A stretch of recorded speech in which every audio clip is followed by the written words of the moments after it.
అసలు యేసన్న గారి దగ్గరికి వెళ్ళండి. ఎలా చేసావయ్యా ఎంత పరిచర్య, కృపామయుడా నివసింప.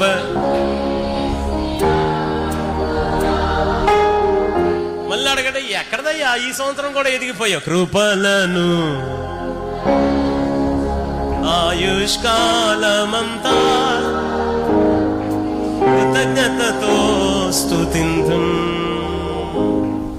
ఎక్కడదయ్యా, ఏంటయ్యా అసలు ఎలా ఎదిగిపోతున్నా అంటే ఇక మాట చెప్పేవాడు కదా, పాట రా. శాశ్వత కృపను కానుకానైతిని.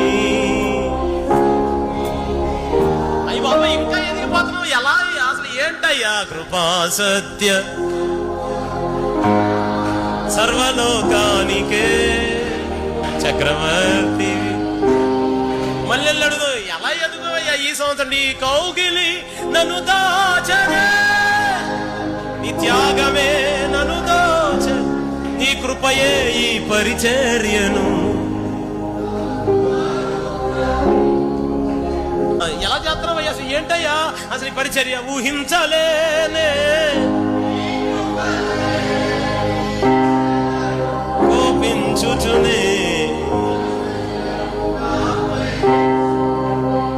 అలా ఇక చివరాఖరికి ఏమని చెప్పి ముగించారో తెలుసా ఆయన ప్రయాణం? ఊహించలేనే క్షణమును కోపించుచునే.